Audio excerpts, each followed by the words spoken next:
He pulled up his trousers. "You are nice to me," he said. "I couldn't have shown it to anybody else." I said, "Well, I hope you haven't been doing." "Oh," he said, "not much chance of that, no demand at the moment." He'd come home from school looking a bit down and retreats upstairs to his room and doesn't even bother to raid the fridge, by which I take it something's amiss. He plays his music for a bit, and I'm eyeing him when he comes down, barefoot, and sits at the table watching me, which is an event in itself. Suddenly he gets up and says, "Mum, I'm going to show you this, but it'll be the last time you'll ever see it." And he undoes his trousers and takes down his shorts. He said, "Now what's that?" Well, it was nothing. I couldn't even see where he meant until he points it out, just a bit of a spot. Only it was the other I couldn't get over. I hadn't been keeping track, and I don't know when I last saw it exactly, but he can't have been much more than 12, and he's only 15 now, but you wouldn't know. He said, "Are you sure?" I said, "Michael, it's a spot, love, that's all it is." And I got him some stuff to put on. He gets his trousers up sharp. He said, "Don't tell Dad." Why should I tell Dad? Why should I tell Dad anything? "And don't tell our Maureen." As if, I said, which is what he's always saying. "I don't want me private parts mulled over by my sister." He's getting some pie from the fridge. I said, "Wash your hands." He said, "You said it was nothing." I said, "It is nothing, but wash your hands."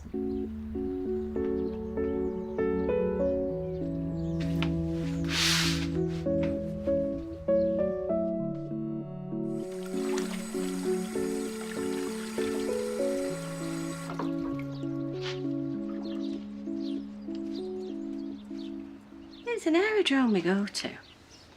It's disused. We shouldn't. It is only 15, so it'd be illegal anywhere else. And not altogether sure it's legal there, but it's off the road and he's desperate to start driving. His dad's not keen, but he doesn't have the patience to teach him anyway.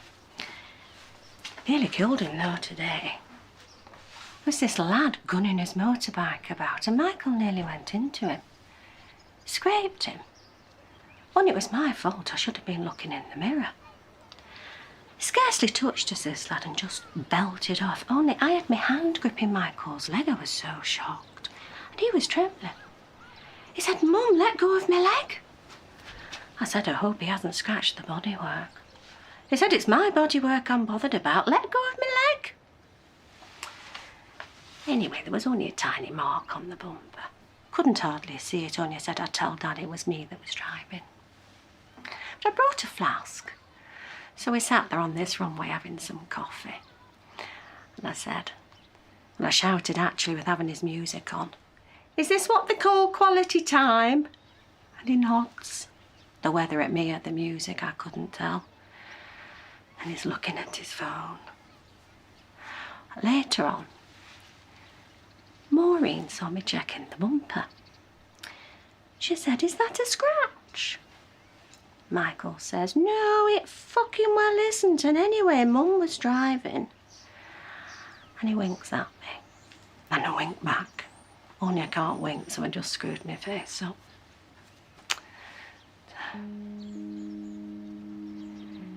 He looks more than 15.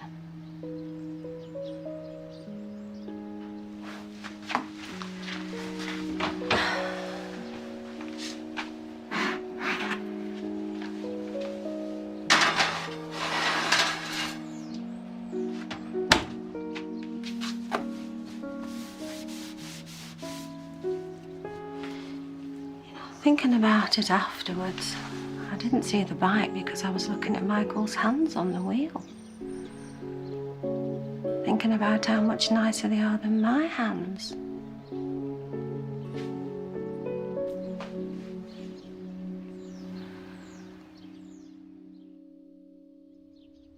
John Lennon Michael said that's the first thing Mum remembers him being shot. I said, "Is it?" "Well, that's what you told me. Maureen's doing her homework. It's Miss Macaulay said, Michael, milestones. We did it 2 years ago." Well, it's Mum I have to ask, said Maureen, not you. I said, it's true, love, I do remember that. Oh, I don't think Miss McCauley's into the Beatles, she said. Who else got shot? Martin Luther King, do you remember that? Because that's more up her street. And that, said his lordship, scratching his armpit, is because she's a lesbian. She never is, said Maureen. She's got a friend in Lawnswood. Sure, said Michael, a lady friend. I said, stop it, the pair of you. Or you can do your homework upstairs. Can't bear it when he starts bickering.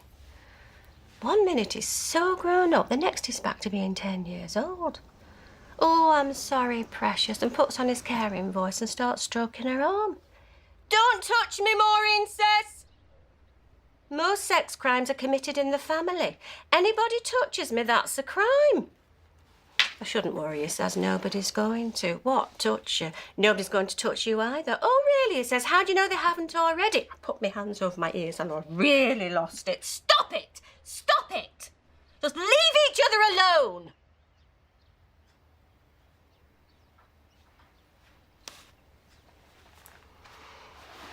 Well, that shut them both up and she goes off upstairs crying as usual. I said, if anybody does touch you. He said, what's this anybody? Do you mean a girl? Because it's not going to be anybody else. I said, promise me, if a girl does touch you, I mean properly, you won't tell me. He said, don't worry, I won't. Why? Because I don't want to know. Anyway, he said they won't. I said they will. They'll be all over you. I hate this type of conversation, he says, and charges off upstairs. Whereupon Maureen comes down, having been listening. She said, I'll tell you. I said, tell me what? If anything's going on with him.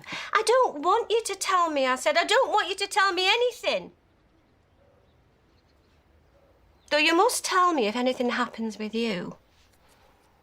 It won't, she says. I put people off. At which point Dad arrives home and we send out for a curry.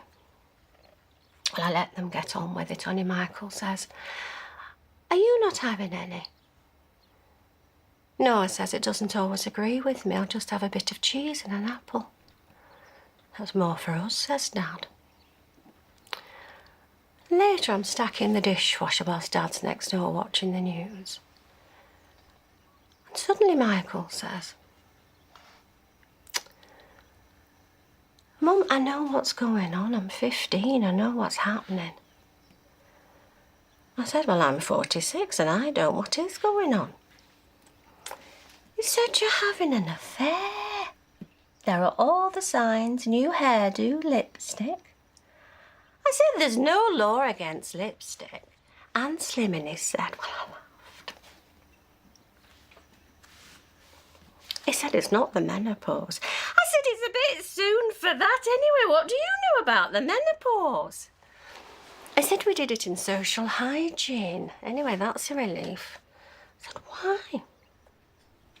Well, I don't go for all that father and son shit, but I still have felt sorry for my dad. He wants his shirt washing. I said, there's a clean one upstairs, only he likes this one. Stand by, he says, and takes it off and I put it on quick wash. I said, you've got lovely skin. He said, so they tell me. I said, who? Girls? He said, well, not boys. He said, there's nothing wrong, is there? I said, no. He said, because you're thinner. I said, that's good, isn't it? He said, I like you the way you are. I went, oh, fat, you mean? I said, no, comfortable. Adam's mother's got thin. It's painful. I don't know why they do it. What does Dad think? He won't have noticed. And he put his hands on his head and watches me while I ironed his shirt. I looked away. He said, did you look away then? I said, no. He He said, I look all right, though. I said, you look lovely. He said, I wish somebody else thought so. I said, who? Anybody? Then Maureen has to go and come down because I haven't ironed her PE stuff. Michael said it was lovely till you turned up and clears off to his room. He's 15, so I suppose he wanks. I lie in bed and his bed's just on the other side of the wall, but I never hear anything.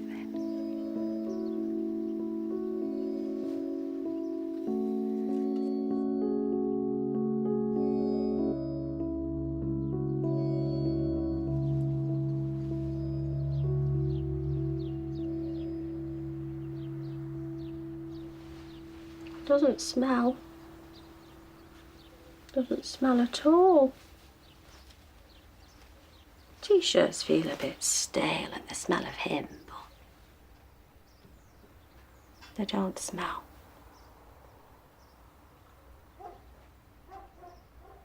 Didn't think this could happen. I thought there was something, genes or something, that gave you immunity. I can see how you could quite easily fall for your stepson, say, somebody who's joined the family, but not your own child. Thought that was inbred. I'm lying there on his bed with all his things piled on top of me. I think I was actually chewing his T-shirt when I heard something downstairs, and it's our Maureen back from school early. Asbestos in the art room. I managed to get all the clothes into the basket and into our bedroom before she comes upstairs. She said, why's our Michael's door open? I said, I'm getting the washing. Have you got anything? She said, I thought you did it yesterday. Why are you all undone up the front? I said, it's just something I took off to put in the wash. What do you want for your tea?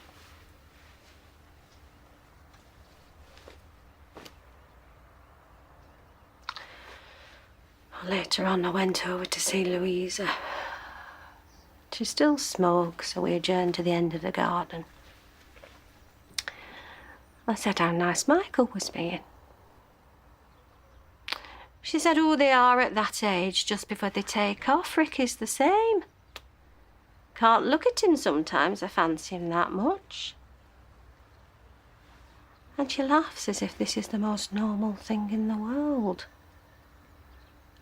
I said, does he know? That I fancy him, of course. I tell him all the time. Doesn't he mind?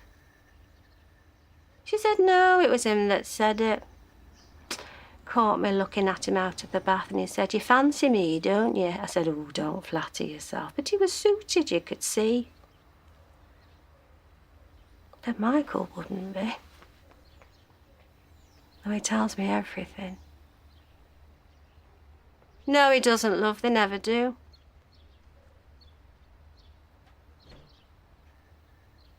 Coming away, I wish I hadn't said anything. This makes it seem so dirty. I could never tell him. Only I have to tell somebody.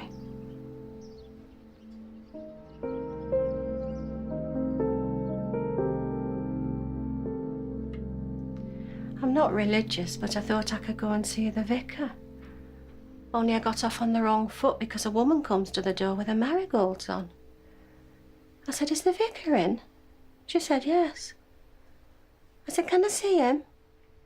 She said, it's not a him, it's a her. Come in, I'm just making some jam. She doesn't have a collar on, and I thought with her being a woman it might be easier.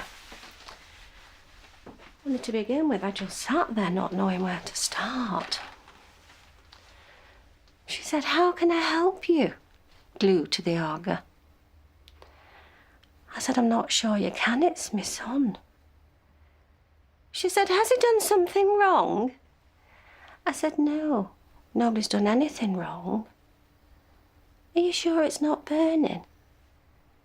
She said it needs a good rolling boil. It's blackberry. Is that a good rolling boil? I said, I don't know. We generally have bought jam. I've always wanted an Arga. Yes, she said it's a godsend, though I suppose I shouldn't say that. I said, why? She said with being a vicar, godsend.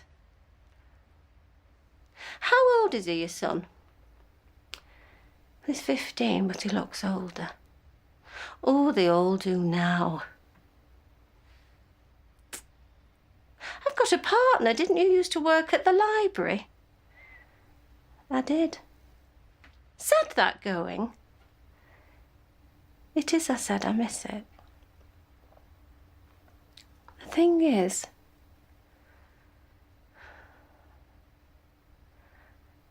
I love my son.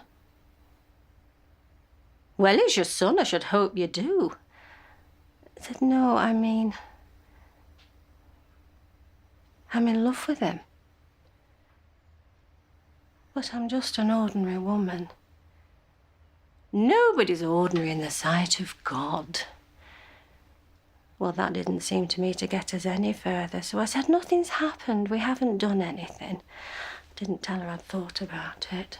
He doesn't even know. Maybe, and she has another squint at the jam, maybe you should tell him. I said he wouldn't understand.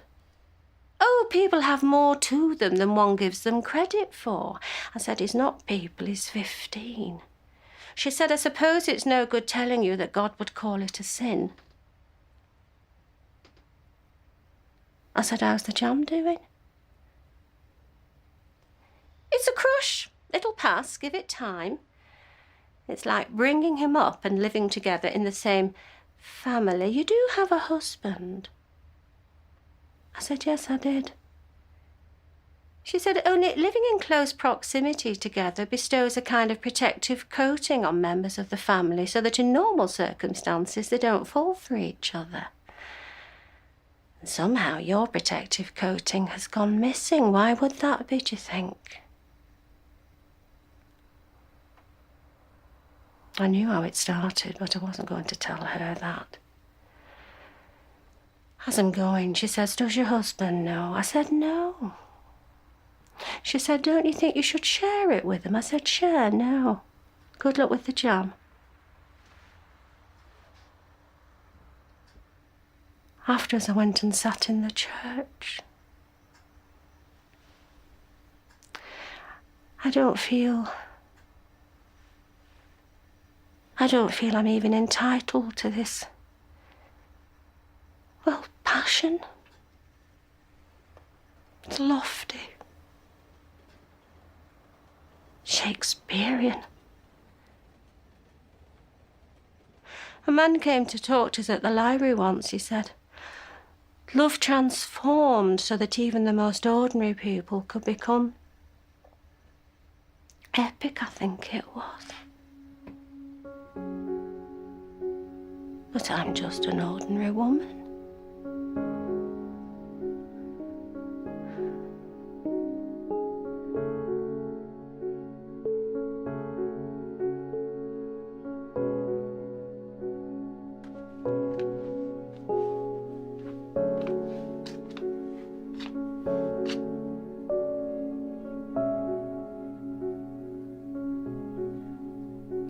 Can't get over it. It's 15. 15. Where did it come from, this understanding? Where did he acquire it? Not from me and not from his dad. Is this social hygiene? I can't think so. Only it's happened. Though nothing's happened, really. Adam had been round, both of them upstairs playing on the computer. And Maureen came down, listening at the door as usual, saying that they're watching porn. Only I said it was none of her business, it's only a phase anyway. When eventually they do come down, I make them some French toast. Except Maureen says, I expect you've worked up an appetite. Michael takes no notice and just tells her to fuck off. Only Adam's an only child and he's not used to sisters, and he goes scarlet and says, "We weren't doing anything, Mrs. Fedder." Michael groans and tells him to forget it. When he's gone, Michael says, "You are good, Mum." I said, "Why? What have I done now?" He said, "Not taking on. We weren't even watching anything, only Adam had brought round a new game. You're lovely though, Mum, you never get shocked. Poor Adam was creased." I said, "No point in being shocked anyway, you know it all." Well, he said, "Not quite all." And he looked at me really hard, and I thought, he knows. I said, "No, not quite. Though there's something I've been wanting to say." He said, "Feel free, I might have something to tell you." And he put his hand over mine and leaves it there. At which point, of course, Dad comes home from work and he takes his hand off mine really sharp. I mean, as if it's red hot. So he's hiding it too. Dad didn't notice, but we're going to have to be so careful. But I'm so happy. Doesn't seem real.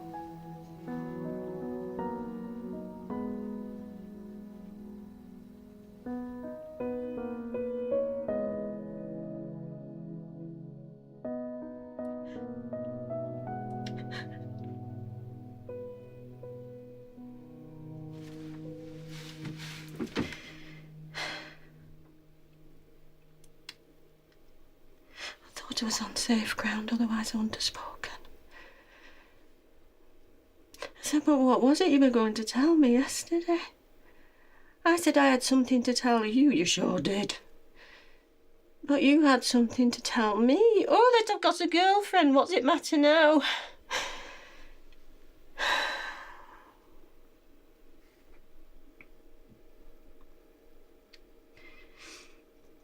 He says he's still trying to get his head round it.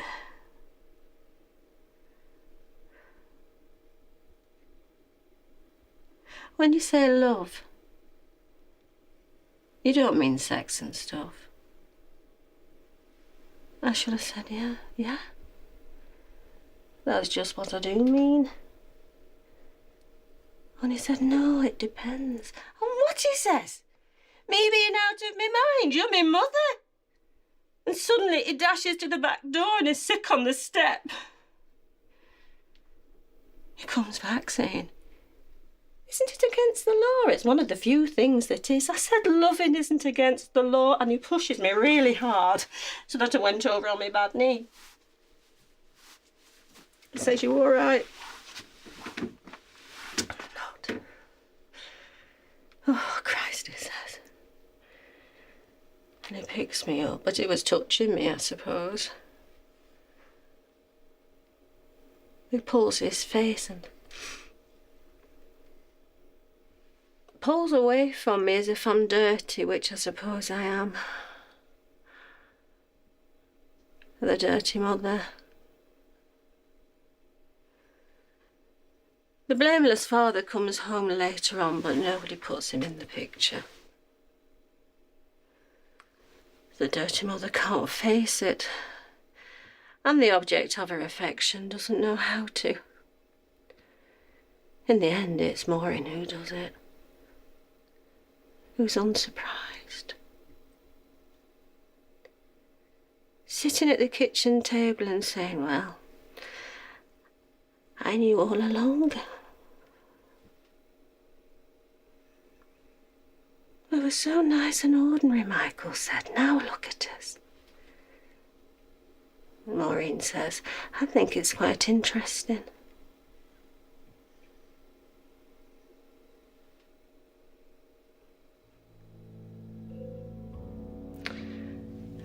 the house so quiet.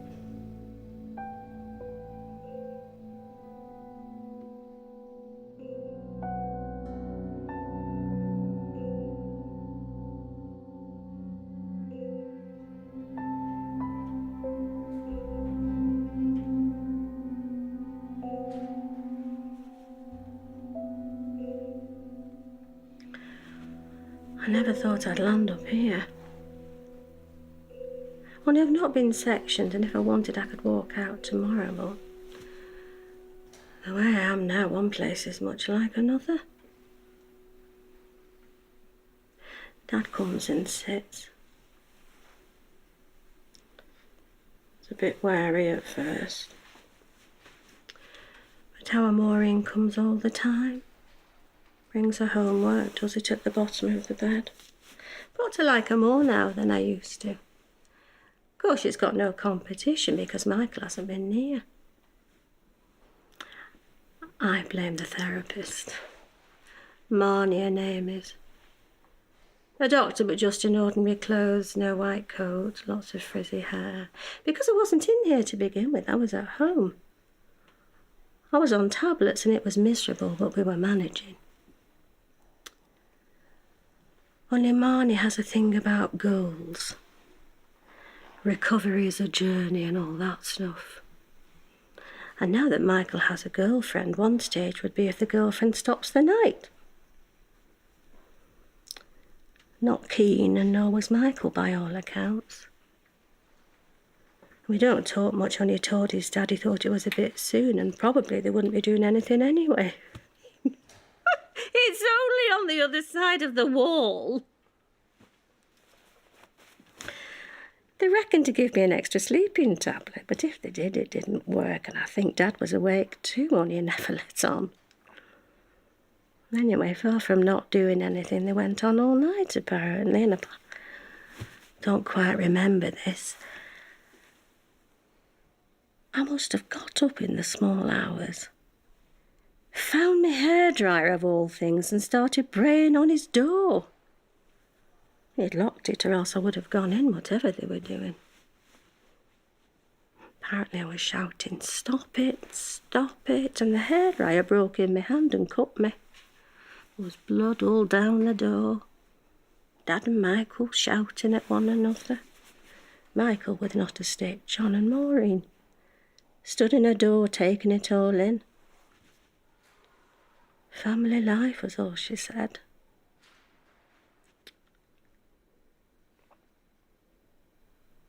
Anyway, she had the sense to phone the ambulance. I'd severed a tendon, apparently, which they stitched up in A&E before they fetched me in here for assessment. Assessment being a lot of talking, though not by me. Dad's not much better, though he tries, bless him. We both need to learn to verbalise more, apparently. If we'd verbalised more, Marnie says, it probably wouldn't have happened. And now that he's been told it was all some sort of symptom, Michael feels it was at least more respectable. More normal is what he means. I don't know that I do, because I remember what started it, and I said that to that nice Indian doctor who said that was just the trigger. Some trigger.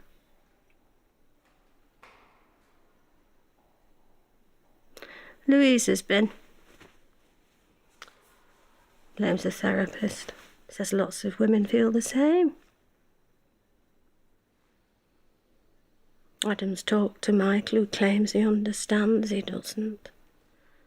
He won't understand until he falls for someone inappropriate himself.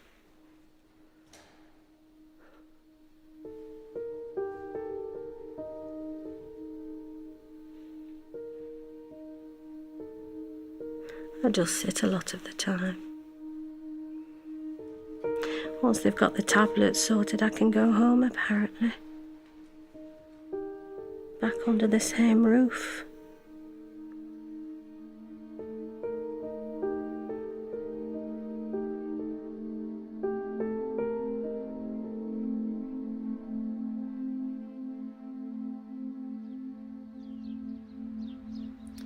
We're never in the same room, Michael and me, not on our own anyway. That's not the therapist, that's him. Feels easier, he says. So Dad'll be here, else Maureen'll always be here anyway. I don't know whether they've told her to keep me busy, but she never lets me alone. She said, I can't, Mum, I love you. Have you taken your tablets? I asked Marnie what the tablets did. She said, well, one thing they do is start to put back your insulation. Make you indifferent to one another the way families normally are, because somehow you lost your mother's insulation. So he stopped being your son and became just a lad. I said, well, he have to take them too, honey. She said, no. Because he never lost his protective coating.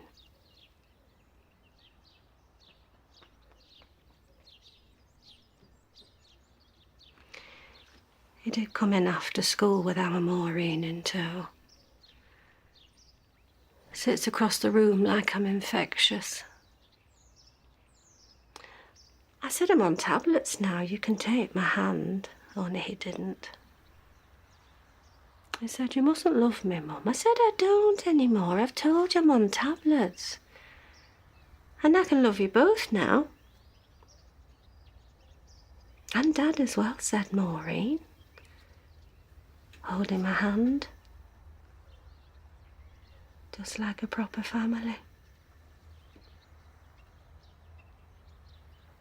Michael got up, he said, I won't kiss you.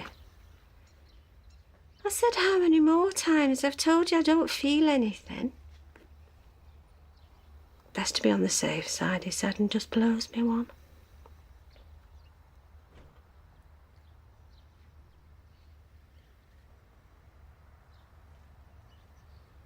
Dad thinks I might do away with myself. He said, you must promise me not to do anything silly. I said, have I ever done anything silly apart from this? Whereas now it's all about forgetting and moving on. Closure. I'm not saying anything, only I'm not going to forget. Whatever they give me.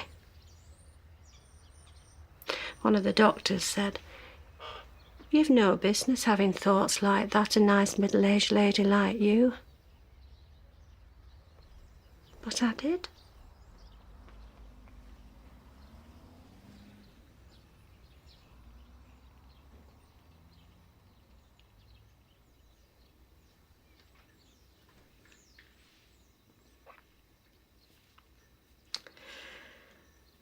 And I do.